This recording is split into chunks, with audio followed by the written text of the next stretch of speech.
Hello everyone, let us learn with Ashish sir की YouTube channel पर आपका स्वागत है। देन हम लोग पढ़ रहे थे वर्ब, और वर्ब के हम लोग ने 5 सेशंस ले चुके हैं। आज हम लोग का 6 सेशन है, लास्ट सेशन है। और इस सेशन में जो हम लोग कंडीशनल सेंटेंसेस पढ़ा रहे थे उसी के आगे का देखना है हम लोग को। और हमने आपको कहा था कि इस कंडीशनल सेंटेंसेस में हम आपको कपोल कल्पना वाले जो इमेजिनरी सेंटेंसेस होते हैं वो हम आपको पढ़ाएंगे आज। देन ये अगर आप कॉम्पिटिटिव एग्जाम की तैयारी कर रहे हैं, उस कॉम्पिटिटिव एग्जाम में जो भी आपके एरर्स वगैरह आती हैं वो इमेजिनरी सेंटेंसेस से भी काफी कुछ आता है। तो ये जो कपोल कल्पना वाले वाक्य हैं इनसे भी काफी कुछ पूछा जाता है। और जो छोटे छोटे रूल्स हैं वो छोटी छोटी जो गलतियां करते हैं वो भी आज हम लोग डिस्कस करेंगे। जो छोटी छोटी गलतियां क्या होती हैं, ठीक है। और जिससे हम लोग की जो इंग्लिश स्पीकिंग है उसमें भी हम लोग को समझ में आए कि हम लोग क्या क्या गलतियां करते हैं। तो आज का जो हमारा फर्स्ट रूल है कपोल कल्पना वाला, वो क्या है देखिए।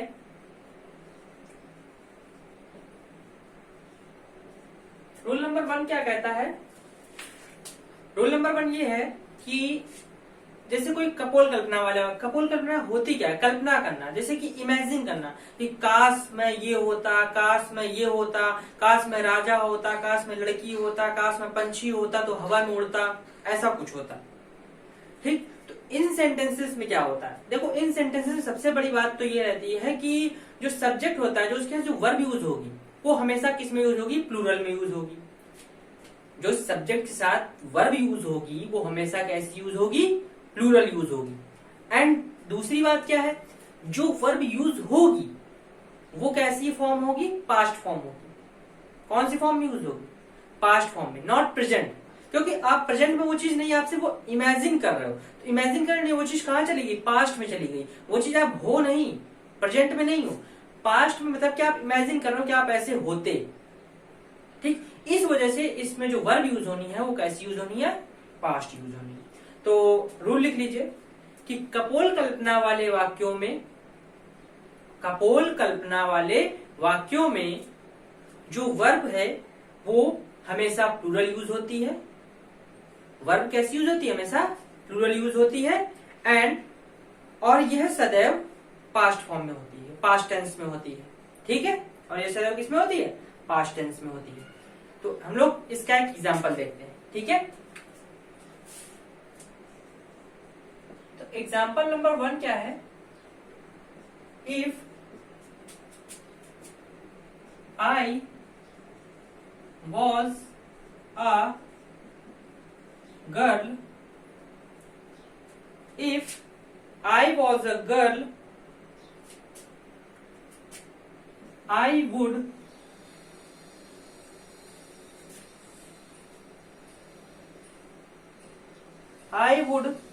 fly in the, sorry, I would love him. I would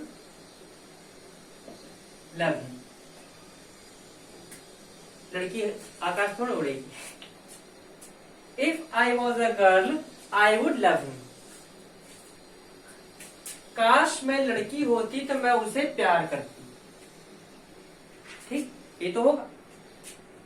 तो यहाँ पे आप देख रहे हो कि हमने ऐसा क्यों कहा कि यहाँ प्लूरल होनी चाहिए। देखिए, जब वो इमेजिन कर रहा है यानी वहां पे वो तो खुद है ही, ठीक, साथ में वो इमेजिन कर रहा है मैं लड़की होता, मतलब कि अपने आप को 2 चीजों में इमेजिन कर रहा है। मतलब अपने अंदर 2 बॉडीज को इमेजिन कर रहा है कि मैं ये भी होता, ये भी होता। ठीक, तो जब यहाँ पे 2 लोगों को इमेजिन कर रहा है तो यानी यहाँ पे जो वर्ब है वो सिंगुलर यूज नहीं हो सकती। जब यहाँ पे 2 लोग हो गए यानी कि प्लूरल हो गया। प्लूरल हो गया यानी कि यहाँ वर्ब भी कैसी आएगी? प्लूरल आएगी। यानी कि हमारा जो सेंटेंस है ये हमारा रॉन्ग है। राइट सेंटेंस क्या होगा? If I were a girl, और जैसा लिखा है ये इधर वैसे ही रहेगा, आई would love him. Understood? Any problem? और लोग नेक्स्ट पे चलते हैं। नेक्स्ट रूल क्या है? सॉरी, नेक्स्ट एग्जांपल क्या है? If she was a bird, she would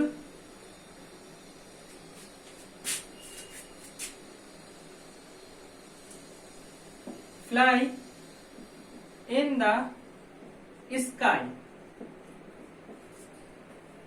if she was a bird, काश वो चिड़िया होती तो वो आकाश में उड़ जाती। तो हमने बताया कि उसने खुद को इमेजिन किया कि चिड़िया हो, तो यहाँ पे दो लोग हो गए। जब दो बॉडीज हो गई तो यहाँ वर्ब कैसी आएगी, प्लूरल आएगी, यानी कि हमारा सेंटेंस कैसा हो गया, रॉन्ग हो गया। राइट सेंटेंस क्या होगा, if she were a bird she would fly in the sky. I think आपको समझ में आ गया रूल, सिंपल था, कोई दिक्कत नहीं थी। रूल बिल्कुल आसान सा है। क्या रूल बताया हमने कि जो कपोल कल्पना वाले जो वाक्य होते हैं उनमें जो वर्ब यूज होती है वो हमेशा कैसी यूज होती है, प्लूरल यूज होती है। एंड सेकंड थिंग मैंने ये बताई कि जो वर्ब होगी वो कैसी, किस फॉर्म में आएगी, किस टेंस में आएगी, पास्ट टेंस में आएगी। ठीक है, देन हम लोग अब रूल नंबर 2 पे चलते हैं। रूल नंबर 2 क्या है, आज का रूल नंबर 2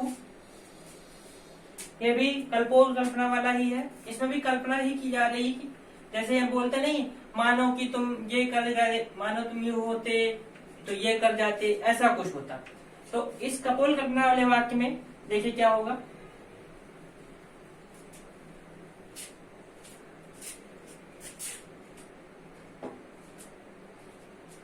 तो रूल नंबर 2 की हम बात करते हैं।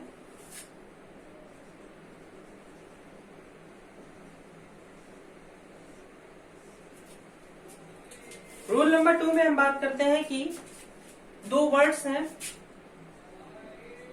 एज इफ, लगता है एज इफ या एज दो,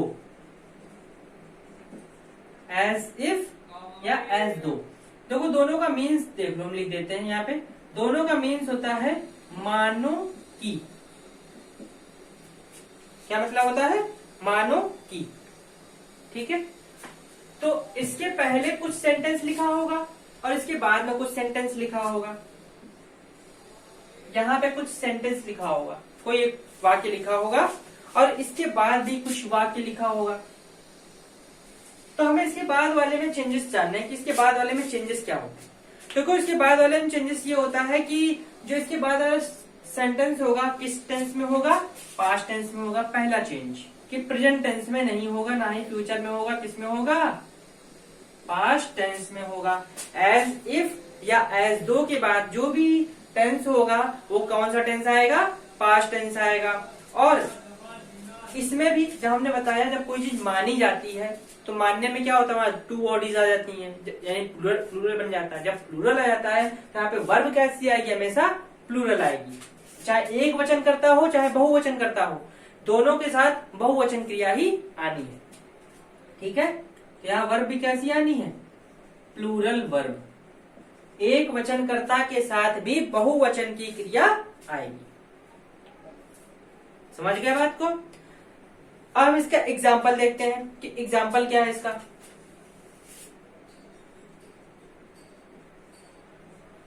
जैसे हम इसका एक पहला एग्जाम्पल ले लेते हैं, लिखते हैं कि ही टॉक्स इन द मीटिंग। क्या लिखते हैं, he talks in the meeting as if he is a king. He is a king.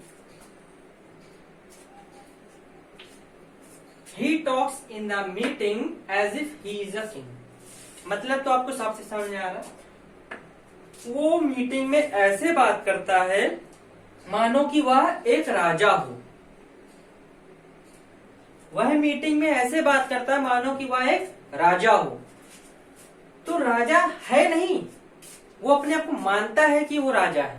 तो जब वो मानता है यानी कि पास्ट फॉर्म में जा रहा है, तो पास्ट फॉर्म में जा रहा है तो इसको हम इंप्रूव करते हैं। तो ये तो गलत हो गया, इसको सही करेंगे तो क्या बनेगा, he talks in the meeting as if he was a king. बताइए क्या ये सुधर चुका है, पूरा इंप्रूव हो गया सेंटेंस हमारा। He talks in the meeting as if he was a king, जैसा कि मैंने बताया था पास्ट टेंस में करना, तो हमने पास्ट टेंस में कर दिया। क्या इंप्रूव हो गया? नहीं, अभी ये इंप्रूव नहीं हुआ है, अभी भी ये गलत है। क्यों गलत है? क्योंकि अभी हमने बताया हुआ है कि एज इफ एज दो के बाद जो भी सेंटेंस आएगा, अगर आप कल्पना इमेजिन कर रहे हो तो इमेजिन करने पे क्या होगा, जो वर्ब होगी वो कैसी हो जाएगी, प्लूरल हो जाएगी। ओके, तो इसको हम और इंप्रूव करते हैं।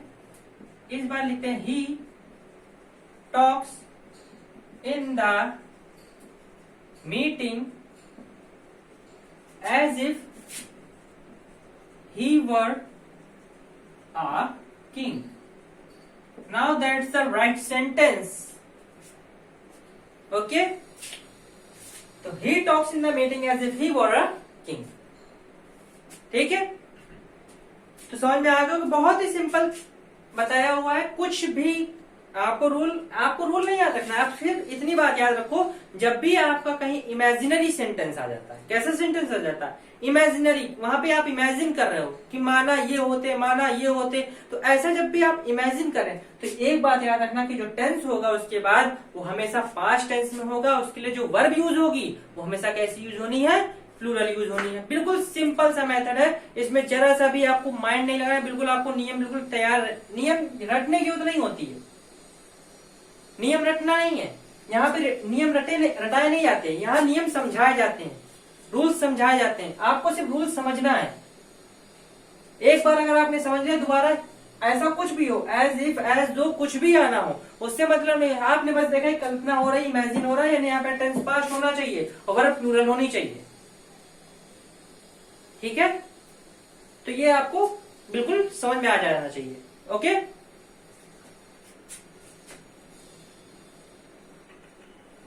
देन हम लोग रूल नंबर 3 की तरफ पढ़ते हैं।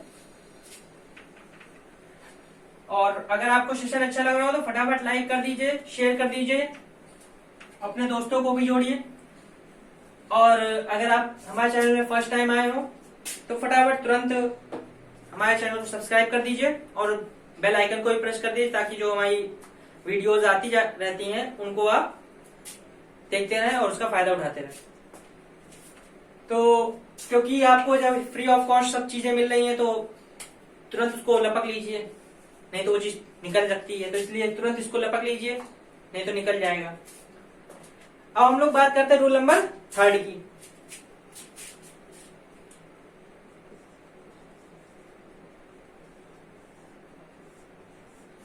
बहुत ही इंपॉर्टेंट रूल्स है सब, जितने भी रूल्स हम बता रहे हैं आपको कम समय में, कम वीडियोस में अच्छे से अच्छा रूल, अच्छे से अच्छे कंटेंट आपको मिल रहा है।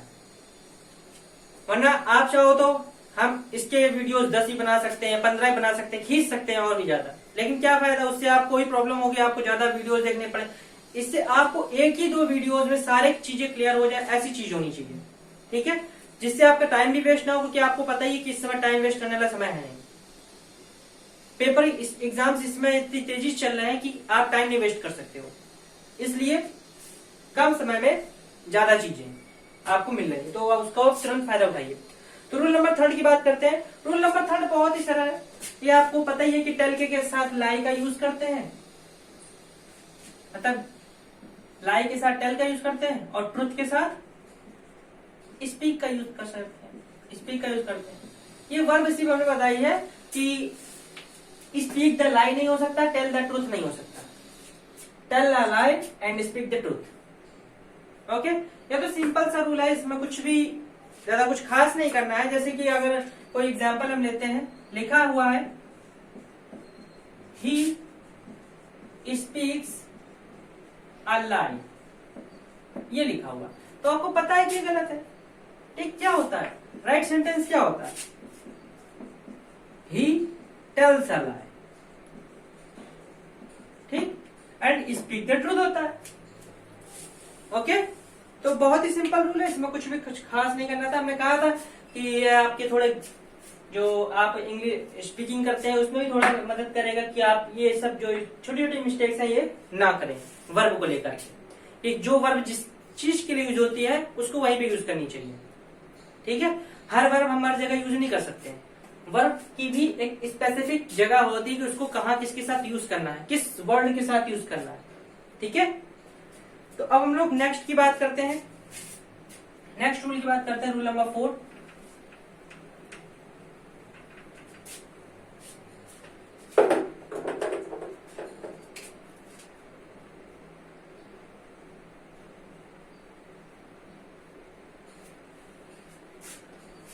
रूल नंबर 4 क्या कहता है, जैसे कि कुछ चीजें लिखी होती हैं, कुछ वर्ब है, जैसे कि क्या क्या वर्ब है देख लेते हैं।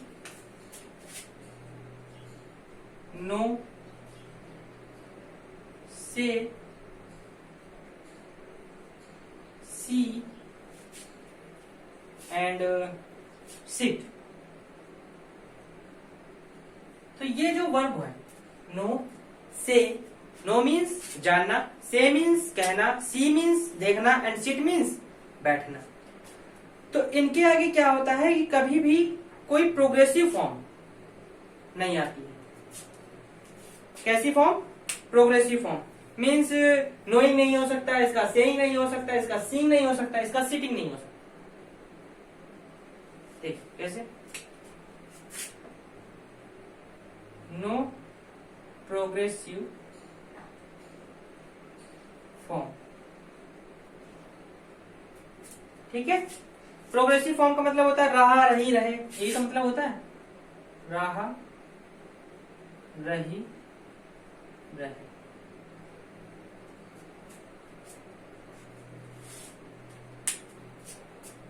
देखिए नो का नोइंग नहीं हो सकता, से का सेइंग नहीं हो सकता, सी का सीइंग नहीं हो सकता, सिट का सिटिंग नहीं हो सकता।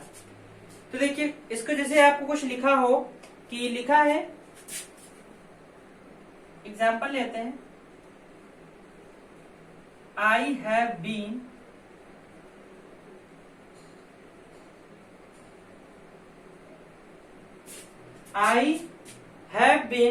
नोइंग माई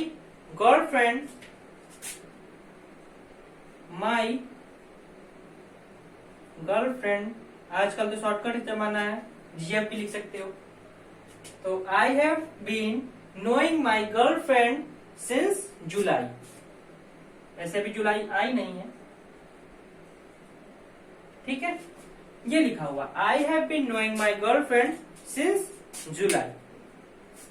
तो एक बात हमने अभी क्या बताई कि नो का नोइंग नहीं हो सकता, ठीक है। यानी कि ये जो हमारा सेंटेंस है रॉन्ग तो है ही है, ठीक। ये देखिए बहुत ही जरा सी मिस्टेक है, और इस मिस्टेक को कोई गलत भी नहीं कहेगा, कहेगा कि सही है। इस मिस्टेक को कोई गलत भी नहीं कहेगा, क्योंकि उसने अगर ग्रामर पढ़ी है तो ग्रामेटिकल एरर तो इसमें कुछ नहीं दिख रही है हमको। लेकिन यहाँ पे अगर आपको इन वर्ब्स के बारे में जानकारी नहीं है कि नो का नो ही नहीं हो सकता, इनके मतलब प्रोग्रेसिव क्या, अगर आप इसका अर्थ निकालो, मैं जुलाई से अपनी गर्लफ्रेंड को जान रहा हूं, तो क्या अभी तक जान ही रहे हो? ऐसा तो नहीं होता ना। तो इसका क्या होता है कि मतलब कि आप जुलाई से उसको जान चुके हो, ठीक। तो जब जान चुके हो तो यानी कि आप इसको किस में बना देंगे, परफेक्ट में ले जाएंगे। किस में ले जाएंगे? परफेक्ट में ले जाएंगे। तो इसका राइट सेंटेंस क्या बनेगा? I have known, third form आ जाएगा, my girlfriend since July. Okay, then that's the right sentence. समझ में आई बात? अब ऐसे ही जैसे कि आप देखते हो कि लिखा है, नेक्स्ट भी एक और एग्जांपल देख लेते हैं। लिखा है ही हैज बीन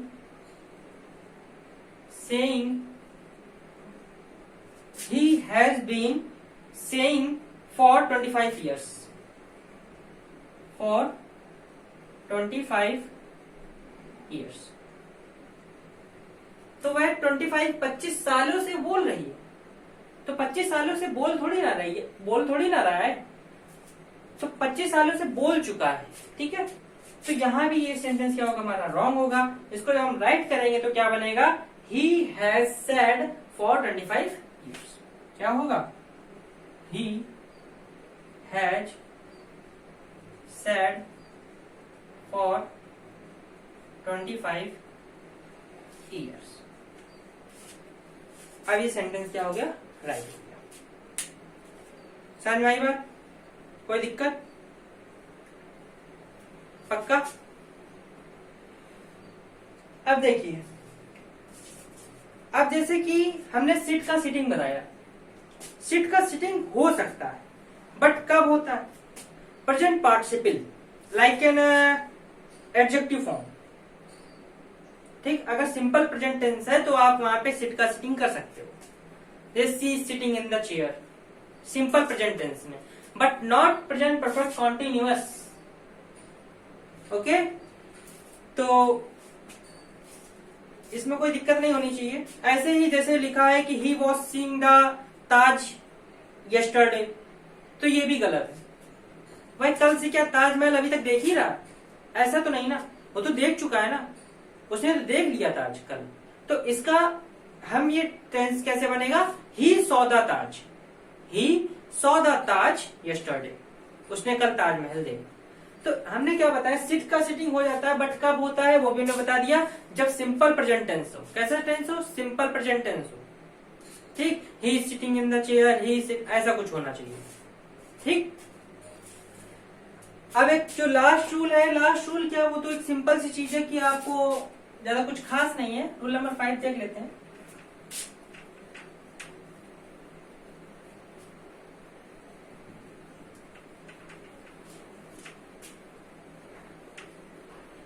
अब कल से क्या होगा, कल से हम आपको इसकी एक्सरसाइजेस एंड हम लोग टेंस, अगला जो हम लोग का नेक्स्ट आने वाला है वो है क्या है, टेंसेस है। नेक्स्ट सब्जेक्ट हमारा क्या होगा, टेंसेस, ठीक। नेक्स्ट टॉपिक क्या आना है, टेंसेस। तो भूलिएगा मत, जुड़े रहिएगा और ध्यान से देखिएगा सारे वीडियोस टेंसेस के। टेंसेस का एक भी वीडियो मिस नहीं कीजिएगा। तो टेंसेस से आपको पता है कि कई सारी चीजें रिलेट करती हैं। टेंसेस से ही एक्टिव पैसिव रिलेट करते हैं, टेंसेस से ही डायरेक्ट इनडायरेक्ट रिलेट करते हैं। तो अगर आपके टेंसेस क्लियर हैं तो आपकी कई सारी चीजें क्लियर हैं, ठीक है। ग्रामेटिकल एरर तक भी क्लियर हो जाती है, क्योंकि अगर आपको टेंसेस पता है तो जो छोटी छोटी सिली मिस्टेक्स हम लोग करते हैं वो करना छूट जाती है, ठीक है। इसलिए टेंसेस मत भूलिएगा। तो हम लोग का रूल नंबर 5 क्या है, आज का लास्ट रूल है, ठीक है। ये ग्रैंड एंडिंग है, मेरा जो रूल है वो ग्रैंड नहीं है, बहुत ही सिंपल सा रूल है। क्या रूल है कि अगर किसी सेंटेंस में यस्टरडे लगा हुआ है तो वो किस चीज को प्रमोट करता है, पास्ट टेंस में, क्योंकि पास्ट टेंस के लिए ही आप यस्टरडे लगाओगे, ठीक है। एंड टुमारो किसके लिए लगाओगे, टुमारो किसके लिए लगाओगे, सिंपल सी बात है। टुमारो यानी कि आने वाला कल, जब आने वाला कल यानी कि फ्यूचर की में चलेंगे, जब फ्यूचर में चलेगा तो टेंस कैसा होना चाहिए, फ्यूचर टेंस होना चाहिए, ठीक है। कोई दिक्कत, जैसे कि हम सिंपल सा ले लेते हैं, टेंस ले लेते हैं। एक एग्जांपल है, लिखा है I have written a letter yesterday, ये लिखा हुआ, I have written a letter yesterday. तो देखिए यस्टरडे मतलब बीता हुआ कल, मैं बीते हुए कल में पत्र लिख चुका हूं, ठीक है। तो क्या सेंटेंस में राइट है, जब ये यस्टरडे पास्ट टेंस दिखा रहा तो हमें इस टेंस को भी तो पास्ट टेंस में चेंज करना होगा, यानी कि हमारा सेंटेंस क्या है, रॉन्ग है। राइट सेंटेंस क्या होगा, I wrote a letter, past indefinite में चेंज कर देंगे, I wrote a letter yesterday, okay. Then हम लोग के जो वर्क से रिलेटेड सारे रूल्स थे वो खत्म हो चुके हैं। अब इसके बाद एक्सरसाइज का समय आ जाएगा और टेंसेस हम लोगों ने बता चुके हैं कि नेक्स्ट टॉपिक हम लोग का क्या होने वाला है, टेंसेस, ठीक है। तो भूलिएगा मत और अपने टारगेट्स को अचीव करने के लिए मेहनत करते रहिए। और अगर आपका मन नहीं लग रहा हो तो आप एक काम कीजिए, एक पेपर पे अपने जो भी आपका टारगेट है उस टारगेट को लिख करके